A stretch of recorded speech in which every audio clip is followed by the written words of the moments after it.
बाजीरावासारखा सुरतपाक देखणा पुरुष आणि जो छत्रसालांचा मुक्तिदाता आहे, अशा माणसाला छत्रसाल कुठली तरी एक कलावंतीण देतील आणि बाजीराव तिचा स्वीकार करतील.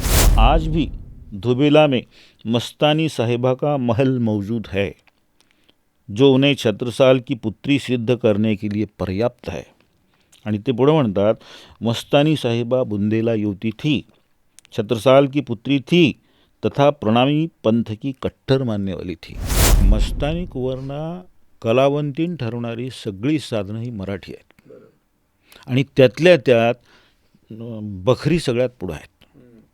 असं म्हटलं तरी वावगं ठरणार नाही की मस्तानी कुंवरचं अवमूल्यन करणाराचा उद्गम जो झालेला आहे तो बखरीतून झालेला आहे. पेशवे कुटुंबानी मस्तानी कुंवर आणि बाजीराव यांच्या संबंधाविषयीचा हा जो वाद आहे तो इतका चव्हाट्यावर आणलेला होता की त्यावेळेचे हे सुमार बुद्धीचे एक क्षुद्र कारकूनसुद्धा बाजीराव आणि मस्तानीविषयी ती अशी भाषा करत होते. सत्य सांगण्याऐवजी सत्याचा अपलाप करण्याचं काम ह्या बकरीने केलं आहे आणि यांच्या ह्या तथाकथित लिखाणामुळं अनेक ऐतिहासिक व्यक्तींचं अवमूल्यन झालेलं आहे. त्यामुळं बखरीवर विश्वास ठेवून त्या सत्य मांडणं, त्यातलं लेखन सत्य मांडणं ही योग्य नाही आहे. म्हणून इतिहासाचार्य वि. का. राजवाडे असं म्हणतात की एक अस्सल चिठोर सर्व बखरींच्या बहुमताला हाणायला पुरेसा आहे. त्या बाजीरावांच्या पत्नी होत्या, छत्रसालांच्या कन्या होत्या, म्हणून त्या मस्तानी कुंवरसाठी खास शनिवारवाड्यात मस्तानी महाल बांधला. त्यानंतर पाबळला 8 बुरुजांचा वाडा होता मस्तानी कुंवरसाठी बांधलेला. त्यांना किंदूर, पाबळ आणि लोणी अशी 3 गावं त्यांच्या खाजगी खर्चासाठी पेशव्यांनी लावून दिली होती, बाजीरावांनी लावून दिलेली होती. मला सांगा, एखादी कलावंतीण किंवा नाटकशाळा तिचा असा दर्जा किंवा तिचा असा ओझ ठेवायला बाजीराव काय स्त्री लंपट आणि मूर्ख होते?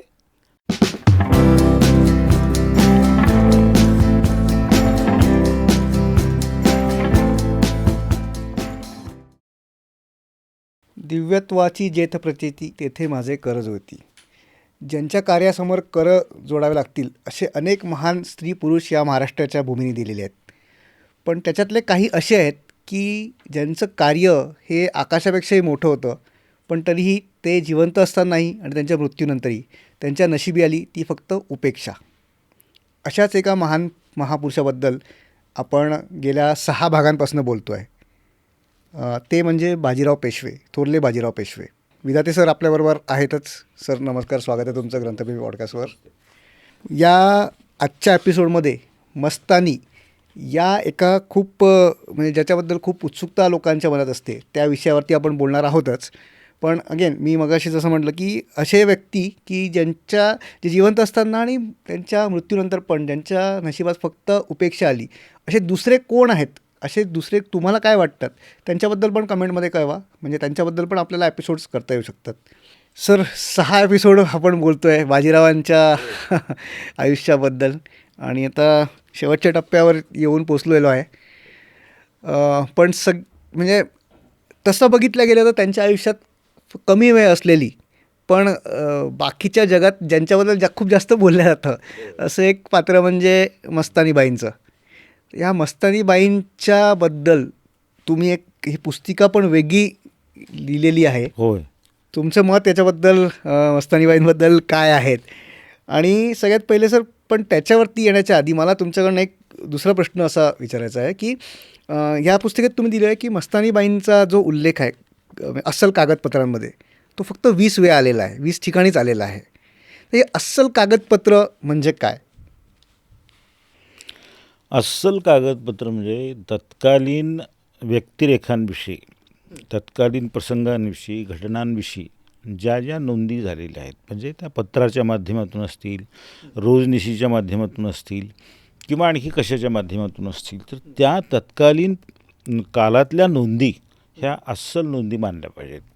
मग त्यामध्ये ती नोंद करताना त्या ज्या कोणी त्याची नोंद केलेली आहे त्याची काही मतं त्याच्यामध्ये असतील किंवा तो काही पूर्वग्रह असतील, स्वतःविषयी काही वेगळं सांगत असेल किंवा इतरांविषयी वेगळं, हे सगळं आपण इतिहासाच्या त्यावेळच्या घटनांच्या आधारे आपण ते तपासू शकतो. हा माणूस किती खरं बोलतं किंवा पण तत्कालीन या व्यक्तिरेखांविषयी किंवा त्यावेळेच्या परिस्थितीविषयी त्या ज्या जे पत्रव्यवहार म्हणा किंवा इतर नोंदी केलेल्या आहेत त्या अस्सल नोंदी मानल्या पाहिजेत.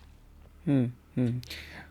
म्हणजे त्या काळात घडलेल्या, म्हणजे आता बाजीरावांबद्दल काही लिहिलं असेल तर बाजीराव जिवंत असताना लिहिलेल्या गोष्टी ह्या अस्सल मानल्या जातील. पुढे जाऊन कोणीतरी काहीतरी लिहिलं असेल त्याला पुढे जाऊन सुद्धा मराठेशाहीचा जो पत्रव्यवहार आहे पुढचा सुद्धा म्हणजे नानासाहेबांच्या कालावधीमध्ये असेल किंवा पुढच्या म्हणजे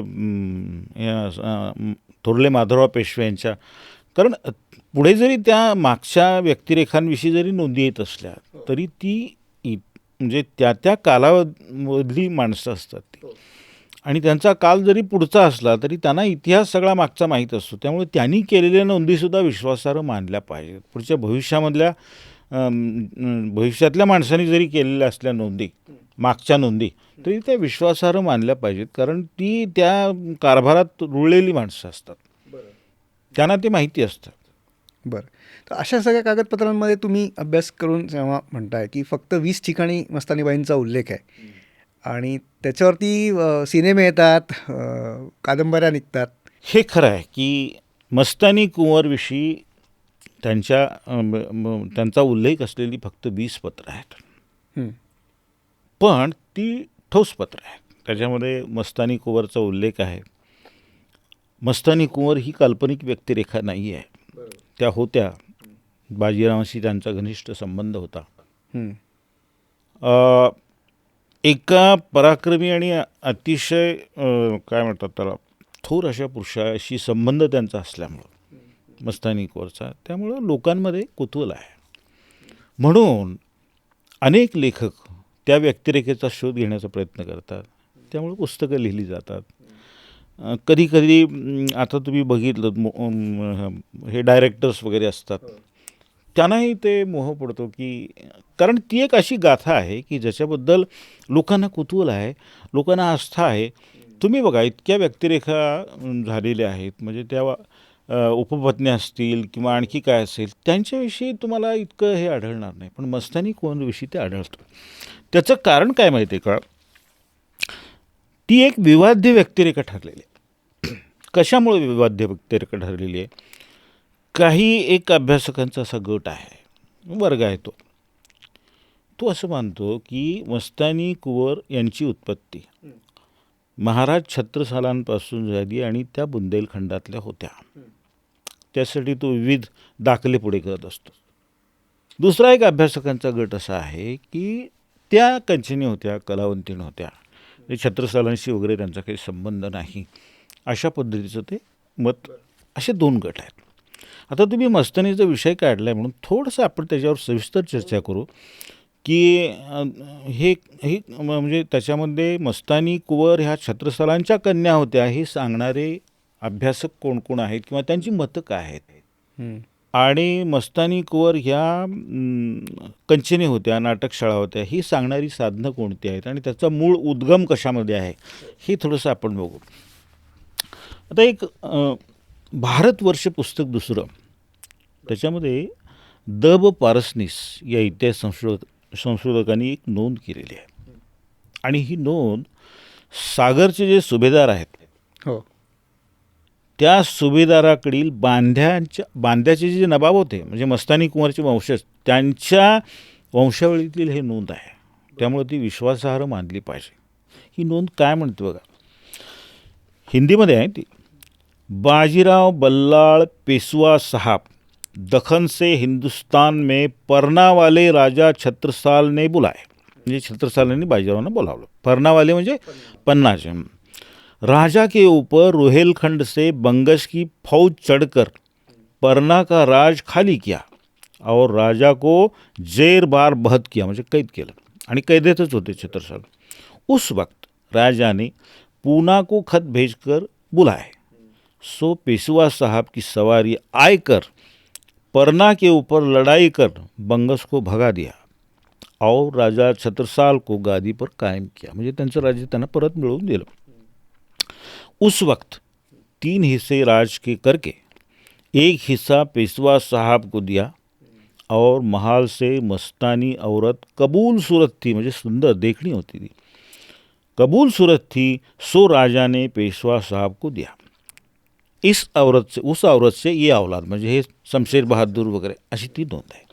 ह्याच्यामध्ये ही काय म्हटलेलं बघा, बाजीरावांनी छत्रसालांना सोडवलं, त्यांचं राज्य त्यांना परत मिळवून दिलं, म्हणून राज्याचा तिसरा हिस्सा, 50ची जी हिऱ्याची खाण होती त्यातला तिसरा हिस्सा आणि मस्तानी कुंवरना दिला. आता मस्तानी कुंवरचा उल्लेख ते छत्रसालाच्या राणी वशातली ही स्त्री होती.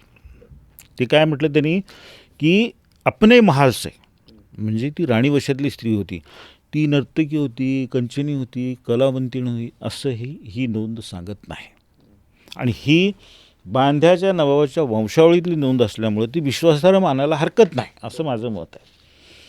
आणि दुसरं एक असं आहे की बाजीरावासारखा सुरतपाक देखणा पुरुष आणि जो छत्रसालांचा मुक्तिदाता आहे, अशा माणसाला छत्रसाल कुठली तरी एक कलावंतीण देतील आणि बाजीराव तिचा स्वीकार करतील, हे असं मानणं अज्ञपणाचं आहे. दुसरी एक नोंद आहे, जनरल बिग्ज नावाचा एक साताऱ्याला इंग्रज रेसिडेंट होता. हो. त्यांनी family accounts of the Peshwa sardars म्हणून त्यांची एक विश्वसनीय अशी वंशावळ तयार केली आहे.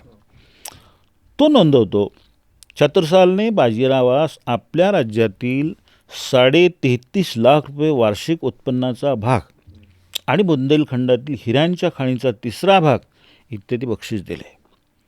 याशिवाय छत्रसालाने यवनीच्या संबंधापासून, बघा काय म्हणतो तो, यवनीच्या संबंधापासून झालेली अनौरस मुलगी म्हणजे छत्रसालांची मुलगी बाजीरावास दिली. तो हे म्हणतो की यवनीपासून झालेली छत्रसालांना ती अनौरस मुलगी आहे, पण ती छत्रसालांचीच मुलगी आहे. हे ब्रिग्ज, आणि हा ब्रिग्ज मराठ्यांची त्यावेळी सगळी कागदपत्र घेऊन अतिशय विश्वसनीय अशी ती नोंदतो. मला असं वाटतं त्यांनी नाना फडणवीसांच्या घरचे वगैरे सगळे कागदपत्र हाच इंग्लंडमध्ये त्यांनी सगळे पाठवले. आणि त्या रखेली होत्या, त्या कंचनी होत्या, त्या कला, असं तो म्हणत नाही, कलावंतीण होत्या वगैरे म्हणत नाही. आता भगवानदास गुप्त हे एक हिंदीमधले एक प्रख्यात लेखक आहेत. त्यांनी महाराज छत्रसाल बुंदेला म्हणून केवळ छत्रसालांचं चरित्र लिहिलेलं आहे. त्याच्यामध्ये ते काय म्हणतात, एक मुसलमान उपपत्नी से, म्हणजे छत्रसाल को शमशेर खां और खान जहां नामक 2 पुत्र और 1 पुत्री हुई. श्रुती है, म्हणजे असं म्हटलं जातं की यही पुत्री पेशवा बाजीराव प्रथम को भेट की जाने वाली मस्तानी थी. म्हणजे ते असं म्हणतात की ही यावनी पत्नी, छत्रसालांना यावनी पत्नीपासून झालेली ही मुलगी होती आणि हीच बाजीरावांना दिलेली मस्तानी होती. सगळ्यात ऑथेंटिक नोंद आणखी एक पंडित श्यामलाल म्हणून एक लेखक आहेत. 1859 उर्दूमध्ये त्यांचा एक उर्दूमध्ये आहे ते पुस्तक, तो ग्रंथ प्रकाशित झाला आहे, तारीख-ई बुंदेलखंड. या पुस्तकामध्ये त्यांनी महाराज छत्रसालांच्या 19 राण्या आणि 54 पुत्र यांची माहिती त्यांच्या कुलासह दिलेली आहे. बरं. या 54 पुत्रांची जी यादी आहे त्या यादीमध्ये क्रमांक 30 जो आहे त्याच्यावर खानजू असं नाव आहे आणि क्रमांक 48वर शमशेर बहादूर असं नाव आहे ना. आता भगवानदास गुप्त आपल्या पुस्तकामध्ये जे देतात ते हेच नाव देतात.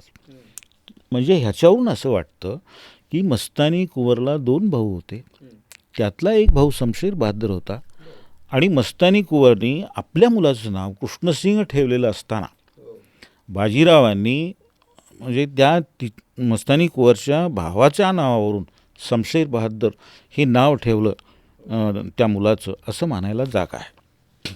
आता कॅप्टन W.R. पॉक्सन नावाचा एक इंग्रजी इतिहास संशोधक आहे. त्यानं हिस्ट्री ऑफ बुंदेलाज म्हणून एक ग्रंथ लिहिलेला आहे आणि पान 108वर तो नोंद करतो, बुंदेलखंडातून परत येताना बाजीरावांनी मस्तानी नावाची एक मुसलमान कन्या सोबत घेतली, तिच्यापासून शमशेर बहादूर हा पुत्र झाला. तो छत्रसालांची कन्या असं म्हणत नाही, पण मस्तानींची उत्पत्ती बुंदेलखंडातून आहे हे तो सांगतो. विल्यम इर्विन नावाचा एक त्यावेळेचा अधिकारी होता, तो संशोधकही होता, त्यानं काही ग्रंथ लिहिलेले आहेत. त्याच्यामध्ये बंगश नवाब ऑफ फरुखाबाद असा एक त्यांचा ग्रंथ आहे. त्याच्यात तो म्हणतो बाजीरावाने केलेल्या मत्तीबद्दल कृतज्ञता व्यक्त करण्यासाठी छत्रसालाने आपल्या राज्याचा 3रा हिस्सा त्याला दिला. त्याचवेळी मस्तानी भेट दिली असे मानले जाते. म्हणजे तो इरविन म्हणतो मस्तानीला छत्रसालांची कन्या आहे म्हणत नाही, पण छत्रसालांनी बाजीरावांना भेट दिली हे ते सांगतो. म्हणजे ऐन केन प्रकारे ही सगळी साधनं जी सांगतात त्यांचा निर्देश बुंदेलखंडाकडे आणि छत्रसाल महाराजांकडे होतो. मी बांद्याला गेलो होतो. तिथे एहसान आवारा नावाचे एक लेखक आहेत. बरं. ते वृद्ध झाले, वारले.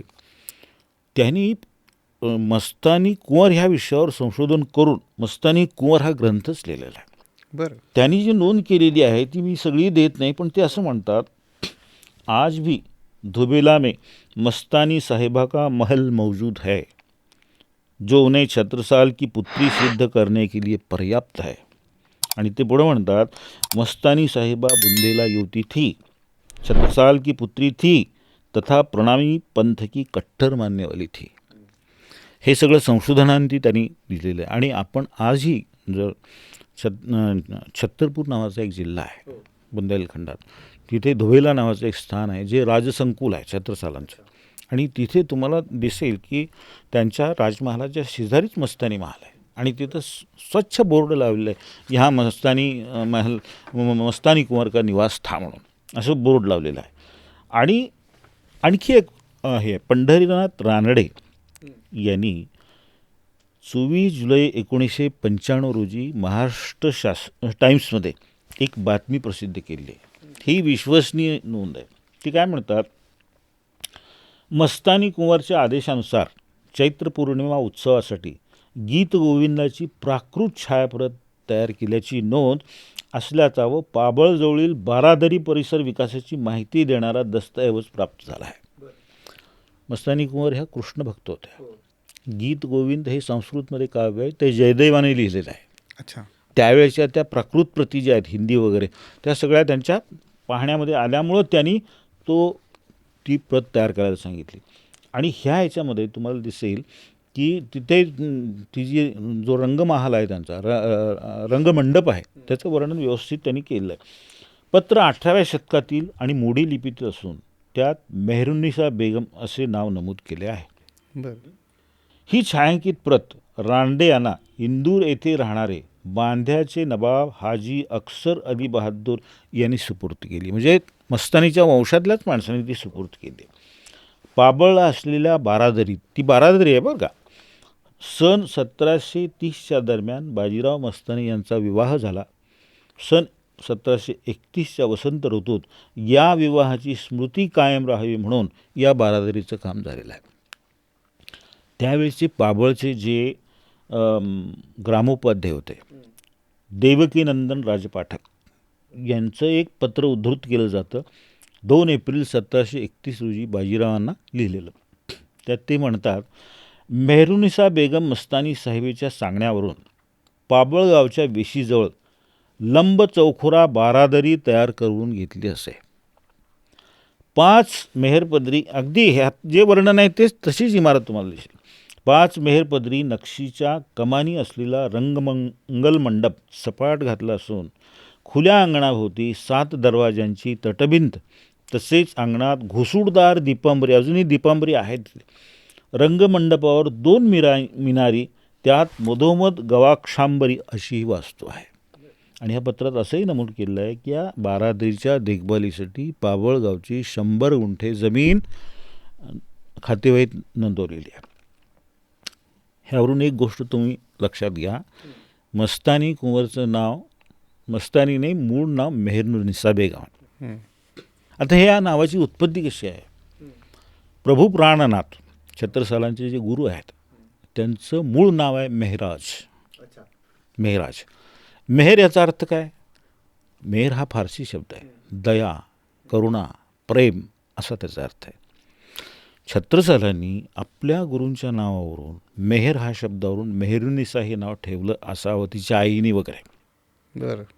आता ते मस्तानी कसं पडलं, तर प्रभू प्राणनाथांचे अनेक शिष्य होते, त्याच्यामध्ये एक मुस्लिम शिष्य होता, त्याचं नाव होतं मस्तान. बरं. तो चांगला कवी होता, संगीतकार होता आणि छत्रसालांच्या दरबाराही कवी म्हणूनही तो होता. त्या मस्तांवरून ते मस्तानी नाव पडलं असावं. मस्तांचं मस्तानी झालं, नी हा प्रत्यय लावून. मस्तानी म्हणजे काय, गुंग आणि धुंद असलेला, आपल्याच तंद्रीमध्ये असलेला, त्यावरून ते मस्तानी नाव पडलं असावं. आणखी एक वसंत दीनानाथ राव म्हणून एक अतिशय अभ्यासू लेखक आहेत. त्यांनी मस्तानी कुंवरविषयी जे काही म्हणजे अभिप्राय आहेत किंवा जी काही कागदपत्र आहेत, ह्या सगळ्यांचा साकल्याने शोध घेऊन त्यांनी एक लेख लिहिला आहे, historical setting of a grievous episode tragedy of Mastani. त्यात ते काय म्हणतात, मस्तानी ही राजा छत्रसालांची अनवरत संतती होती. ही उपपत्ती अधिक विश्वसनीय आणि सर्वमान्य मानली पाहिजे, कारण त्याला काहीतरी ऐतिहासिक आधार आहे. ठीक आहे. दुसरा जो वर्ग आहे तो म्हणतो मस्तानीचा आणि छत्रसालांचा काही संबंध नाही, ती कलावंतीण होती, कंचनी होती वगैरे वगैरे. आता ह्याचा उद्गम कशातून झालेला आहे? सोनीने एक बखर लिहिली 1850 कोणी? हुनी. सोनी विरिचित 1850 एक बखर आहे. त्या बखरीमध्ये मस्तानी कुंवरविषयीची एक आख्यायिका दिलेली आहे. ती आख्यायिका अशी आहे की बादशाहचा सरदार शुजात खान याला निजामावर पाठवलं. निजामावर पाठवल्यानंतर आत्महत्या मस्तानी, त्याच्या पदरी ती मस्तानी होती, ती आत्महत्या करणार होती निराधार झाल्याच्या भावनेने वगैरे. तेवढ्यात ती चिमाजी अप्पांच्या हाती लागली. चिमाजी अप्पांनी तिला आत्महत्या करण्यापासून रोखलं आणि तिला सांगितलं, माझे बंधू बाजीराव पेशवे तुझा स्वीकार करतील. मग तिला आणल्यानंतर आप्पा बाजीरावांना भेटले आणि ते म्हणाले, बघा भाषा बघा, मस्तानी कलावंतीण अंडे आहे, तिचे म्हणणे मजला अंगाखाली घालावे. नंतर बाजीराव तिला बोलावून म्हणाले, मी तुझला आपल्या अंगाखाली घालतो. बकरीत काय सांगितले? आणि ही शाहजत खानाची कलावंतीण होती, हिच्या पिसवादीच्या गुंडीला 1,00,000 रुपयाचा हिरा होता, हां, आणि तिनं पान खाल्ला तर पिंक गिळताना दिसते, असं ते वर्णन आहे. तिच्याकडे जड जवाहीर पुष्कळ आहे. आणखी बकर असं नोंदवते की मस्तानी कुंवरशी अतिसहवास झाला म्हणून या शाहू महाराजांनी जोशी आणि अनगळ असे 2 सावकार होते, त्या सावकारांकरवी बाजीरावांची कानउघाडणी केली. आता कसं आहे माहिती आहे का, हा शुजात खान कोण? शुजात खान नावं असलेले अनेक पुरुष आहेत, पण कालानुसार हा शुजात खान तिथे जुळत नाही. ह्याला काही ऐतिहासिक पुरावा नाही. ती चिमाजी अप्पांच्या हाती कशी लागली त्यालाही काही ऐतिहासिक आधार नाही. दुसरं असं स्थल, काल, प्रसंग ह्या सगळ्याचा विपर्यास ह्या हकीकतीमध्ये झालेला आहे. आणि आणखी एक हे आहे, मस्तानी कुंवर आणि बाजीरावांच्या तोंडी घातलेली भाषा तुम्ही फक्त बघा, असले बाष्कळ संवाद, हां, ते म्हणजे काही साधी माणसं नव्हती ती, असले बेशरम संवाद ते उच्चारतील का? हा साधा विचार आपण केला. ह्याचा अर्थ असा आहे की 1850 नंतर ही कधीतरी बखर लिहिली गेली आणि जी सुचली ती कथा त्याच्यामध्ये घातली. दुसरं असं ही बखर सांगते की जोशी आणि अनगळ यांच्याकरवी शाहू महाराजांनी बाजीरावांची कान उघाडणी करायला सांगितली आणि त्यांनी कान उघाडणी केली. या सावकारांची शामत होती का? बाजीरावांची काय आपलं घेऊन टाकायचं. दुसरी एक बखर आहे, 1836ची बखर आहे. ही जुनी बखर आहे ती. त्याच्यामध्ये असं म्हटलं आहे, छत्रसालांची राज्य राखली म्हणून बाजीराव साहेब यांना आपल्या कलावंतिणीची कन्या दिली, 5,00,000 रुपयाचा सरंजाम लुगडी चोळीबद्दल देऊन निरोप दिला. ही छत्रसालाला कलावंतिणीपासून झालेली कन्या ही बखर सांगते. आणखी एक बखर आहे, मराठी राज्याची छोटी बखर. यामध्ये असं म्हटलं आहे की छत्रसाल महाराजांनी बाजीरावांना खूबसूरत मस्तानी कलावंतीण दिल्याचा उल्लेख आहे. ही छत्रसालाची मुलगी आहे वगैरे ती बखर सांगत नाही, पण ती छत्रसालांनी दिली हे मात्र सांगते ही बखर. आता काव्य इतिहास संग्रह, पत्रे, यादी वगैरे याच्यामध्ये एक नोंद आहे ही पृष्ठ 499, लेखांक 496, तारीख 16 ऑगस्ट 1841 ही नोंद आहे. त्याच्यात असं म्हटलं आहे, मराठ्यांशी राजकीय सौहार्द राखण्यासाठी निजामाच्या बेगमांनी निजामाला विनंती केल्यावरून मस्तानी ही बाजीरावांना दिली. म्हणजे थोडक्यात ती निजामाची कन्या आहे असं ते सांगण्याचा ह्याला काही ऐतिहासिक आधार नाही. आता नागेश विनायक बापट यांनी थोरले बाजीराव पेशवे यांचं एक चरित्र लिहिलेलं आहे.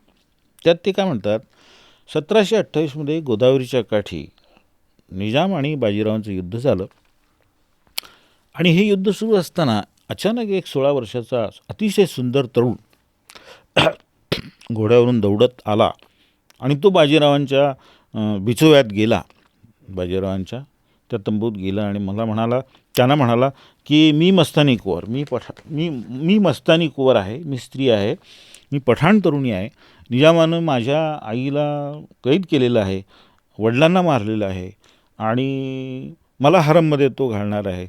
तुमचं सौंदर्य ऐकून मी आले आणि मला आपण संरक्षण द्यावं. मग तिचं सौंदर्य पाहून बाजीरावांनी तिला आपल्या ह्याच्यात संरक्षणात घेतलं.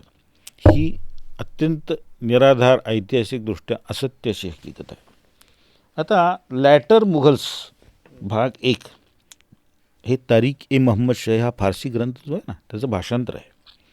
ह्या आयर्विनने केलेलं आहे. त्यातली नोंद अशी आहे, मस्तानी कंचनी वा नाचणारी कलावंत असून बाजीरावासह सर्व मोहिमांवरती जाई, घोड्यावर बसून त्याचेसह दौड करी, घोडेस्वारी, भाला फेकणे, तलवार चालवणे यात ती तरबेज होती. तो कलावंतीण म्हणतो, पण ते हेही सांगतो की युद्धशास्त्राच्या दृष्टिकोनातून तिला सगळं नॉलेज होतं. आता ग्रँड डफ नावाचा हा इंग्रज इतिहासकार आपल्याकडे साताऱ्याला होता.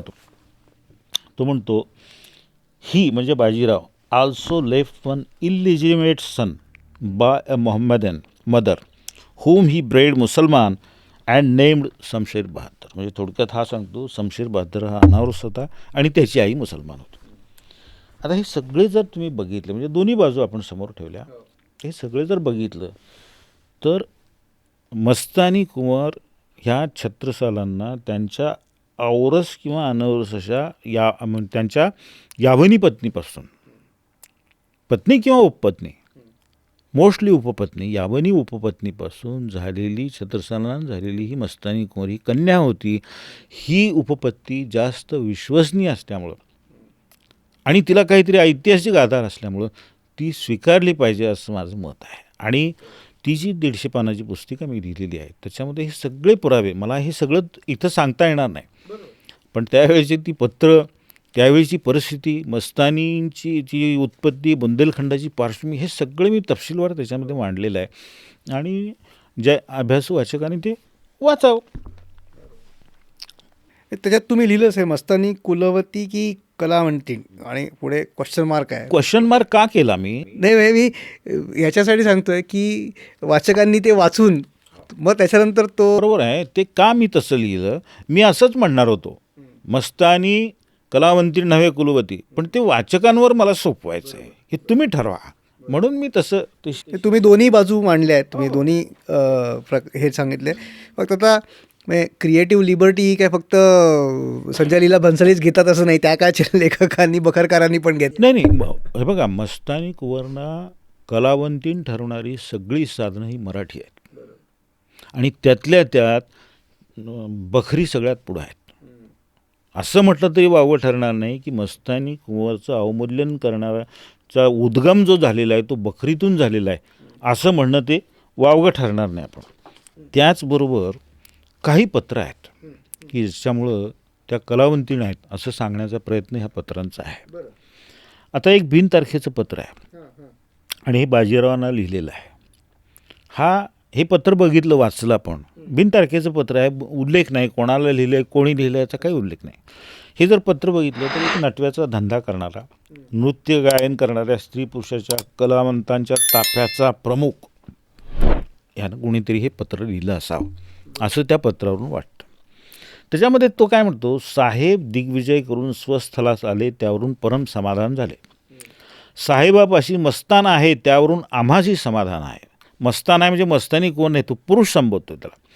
यामध्ये काही अनुमान असला तरी साहेबाच्या पायाची आण आहे. आमचा काही परामर्श न केला, हे पत्रातली भाषा आहे. साहेब थोर आहेत, आम्ही विनंती लिहावी असा काही अर्थ नाही. परंतु लौकिक बहुतसा असा झाला आहे की आम्हापासून पोरी हिरवून घेतली ऐसा विचार झाला आहे.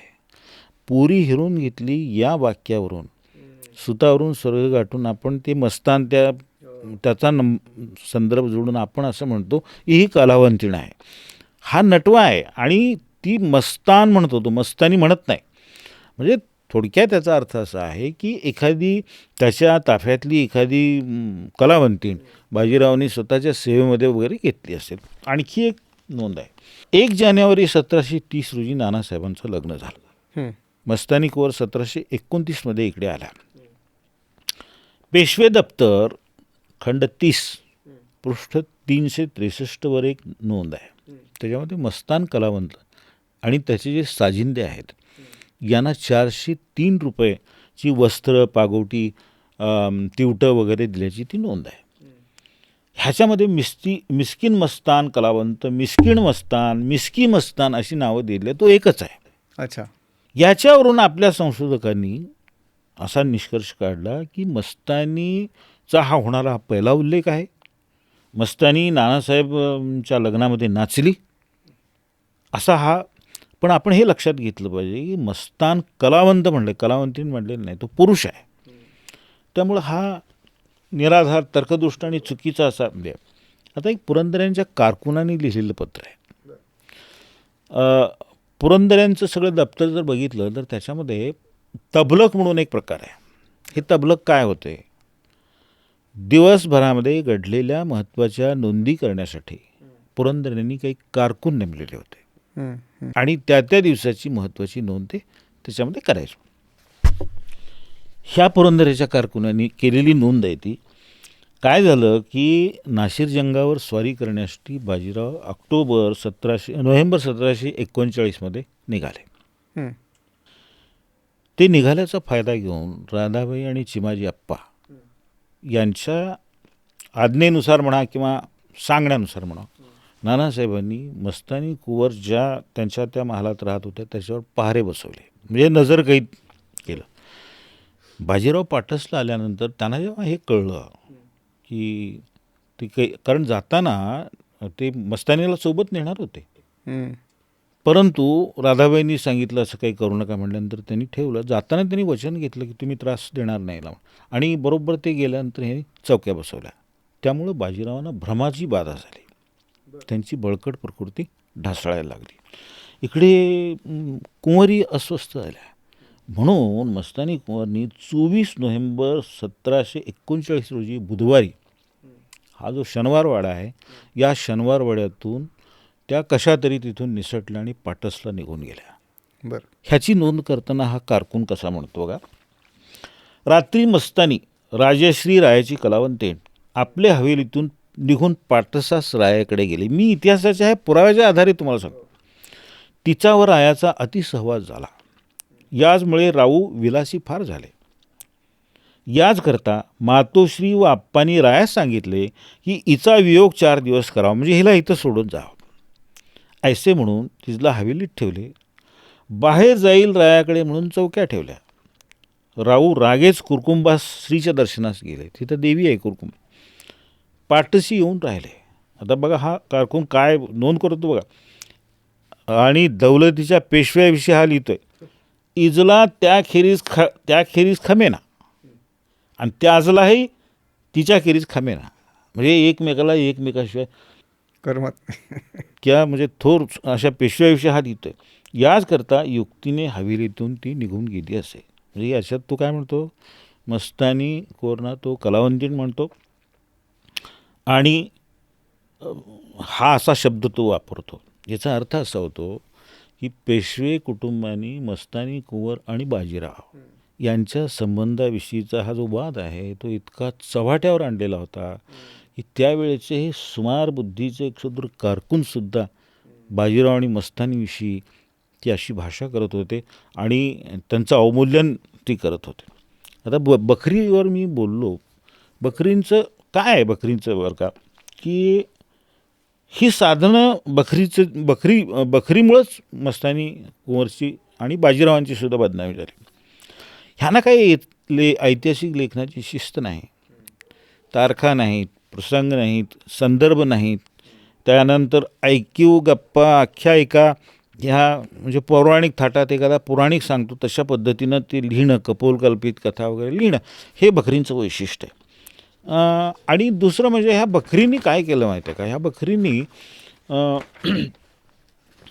हे मुळात फळात काम करणारी कारकून बखरकार, ती कोणाच्या तरी आश्रित असलेली ही पोष्य माणसं आहे. मालकाला जे योग्य वाटेल तशा पद्धतीनं ते लिहिणार. सत्य सांगण्याऐवजी सत्याचा अपलाप करण्याचं काम ह्या बखरीने केलं आहे. आणि यांच्या ह्या तथाकथित लिखाणामुळं अनेक ऐतिहासिक व्यक्तींचं अवमूल्यन झालेलं आहे. त्यामुळं बखरीवर विश्वास ठेवून त्या सत्य मांडणं, त्यातलं लेखन सत्य मांडणं ही योग्य नाही आहे. म्हणून इतिहासाचार्य वि. का. राजवाडे असं म्हणतात की एक अस्सल चिठोर सर्व बखरींच्या बहुमताला हाणायला पुरेसं आहे, हाणून पाडण्यास पुरेसं आहे. आता ही मस्तानी कुंवरना हीन ठरवण्याची जी मानसिकता आहे ही पूर्वापार आहे. म्हणजे आजचा याशातला भाग नाही. म्हणजे मी बखरीचाही विषय अलीकडच्या बखरी त्याच्या आधी म्हणजे तुम्ही नानासाहेबांची, चिमाजी अप्पांची, त्यांच्या कारकुनांची जर पत्र जर बघितली तर त्याच्यातून हीच भावना द्वेषाची, तुच्छतेची ही दिसते. आणि ही पत्र मोघम आहेत, संदिग्ध आहेत. त्याच्यामध्ये मस्तानी कुंवरचा उल्लेख म्हणजे कलावंतीण, मकारी, डावे बाजूचे वर्तमान, पिढा ही म्हणायचा त्यावेळी प्रघातच पडलेला होता. आता आणखी एक नोंद सांगतो मी, मस्तानीच्या अस्सलपणाविषयी नोंद आहे. इंदूर संस्थानामध्ये गोरे नावाचे एक हे होते, मुत्सद्दी होते, आणि ते मस्तानी कुंवरचा नातू अली बहाद्दर यांचे विश्वसनीय कारभारी होते. बरं. शनिवारवाड्यामध्ये जो मस्तानी महाल आहे, जो आज आपल्याला दिसत नाही, जो दुसऱ्या बाजीरावांनी कधीच पाडून टाकला, त्या मस्तानी महालाविषयी ते नोंद देतात, म्हणजे त्याची माहिती देतात. ते काय म्हणतात, थोरले शमशेर बहादूर याची मातुश्री म्हणजे मस्तानी कुंवर तिचं निमित्त स्वतंत्र हवेली क्रीडास्थान केले, म्हणजे त्यांच्यासाठी हवेली बांधली. संसार कृत्याचे नवे चौकटी हवेली तुम्ही पाहिलीच होती, कुणाला तरी लिहितात ते. चहूकडून 4 कोनास 4 खोल्या, चारी बाजूस 4 दालने, 3 खणांची याप्रमाणेच दुसरा मजलाही होता. तिसरा गच्चीमधील चौक प्रथम खुलाच होता, अलीकडे तो पाडून माझघर केले. चौकाचे खाली जमिनीत उष्णकालीन तहखाना होता आणि त्यामध्ये दालनासारखेच काम होते. 4ही दालनातून 2-2 खिडक्या हवेकरता होत्या. त्याच्यामधला संसार कृत्यासाठी हा अत्यंत महत्त्वाचा शब्द आहे, आणि हा एक विश्वासू कारभारी जो आहे ना तो नोंदवतो, हे लक्षात घ्या तुम्ही. संसार कृत्य कोणाशी करतात? पत्नीशी करतात का कलावंतिणीशी वगैरे, ते असं करतात का? त्या बाजीरावांच्या पत्नी होत्या, छत्रसालांच्या कन्या होत्या, म्हणून त्या मस्तानी कुंवरसाठी खास शनिवारवाड्यात मस्तानी महाल बांधला. त्यानंतर पाबळला 8 बुरुजांचा वाडा होता मस्तानी कुंवरसाठी बांधलेला. त्यांना किंदूर, पाबळ आणि लोणी अशी 3 गावं त्यांच्या खाजगी खर्चासाठी पेशव्यांनी लावून दिली होती, बाजीरावांनी लावून दिलेली होती. मला सांगा, एखादी कलावंतीण किंवा नाटकशाळा तिचा असा दर्जा किंवा तिचा असा ओझ ठेवायला बाजीराव काय स्त्री लंपट आणि मूर्ख होते? तुम्हाला म्हणायचं काय? हे तुम्ही ज्यावेळी हे सगळं म्हणता त्यावेळी बाजीरावांनाच तुम्ही स्त्री लंपट ठरवता. तशी परिस्थिती नाही आहे.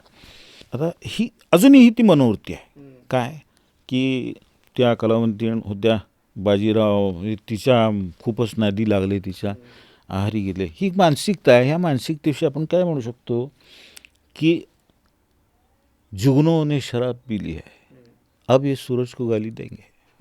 जुगनों ने शराब पी ली है, अब ये सूरज को गालियाँ देंगे. काजव्यांनी मध्यप्राशन केलेलं आहे, ते सूर्याला सुद्धा सोडणार नाहीत, हो त्याला शिवाय देणारच. आता दुसऱ्या बाजीरावांचा मी उल्लेख केला, त्यांचं कर्तृत्व ह्याच्यामध्ये काय मी सांगतो. 7 डिसेंबर 1796 रोजी ते पेशवे झाले. कुंवर मस्तानी कुंवरचा जो नातू होता अली बहाद्दर, त्याच्याविषयी त्यांना आकस होता. आणि त्यांची जी बुंदेलखंडाची जहागीर होती ती या बाजीरावाने परस्पर त्या इंग्रजांना देऊन टाकली. आकस असण्याचं कारण काय की बाजीरावांचं स्वतःचं स्थान अस्थिर होतं ते आणि त्यांना अस्सल समजलं जायचं अली बहादर वगैरे. कधी अली बहादरला बोलवतील त्याला पेशवा करतील आणि मला काढून टाकतील म्हणून तो आकस होता, तो राग होता. त्यानं काय केलं 1812 त्यांनी तो सगळा मस्तानी महाल सगळा पाडून टाकला. हा जो पाबळचा जो वाडा आहे थोडंसं औषध तिथं राहिलेले आहेत तो पाडाही त्यांनी दुसऱ्या बाजीरावांनी पाडून टाकला. त्याच्याविषयीची एक नोंद अशी आहे अली बहादर याचा राहण्याचा वाडा म्हणजे मस्तानी महाल शनिवारचे थोरले वाड्यात म्हणजे शनिवार वाड्यात होता. ईशान्येच्या कोपऱ्यास बुरुजाजवळ होता. त्यात अली बहादरची मातोश्री वस्ती राहत होती. त्यास वाड्यातून काढून हाकललं यानं दुसऱ्या बाजीरावानं.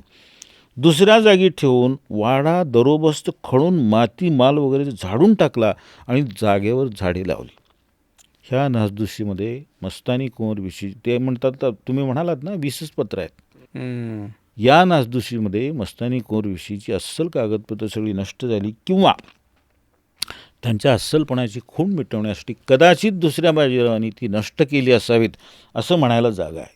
आणि एक लक्षात घेतलं पाहिजे आपण की नाना फडणवीसारखा मुत्सद्दी तो अली बहादरना धनी म्हणतो.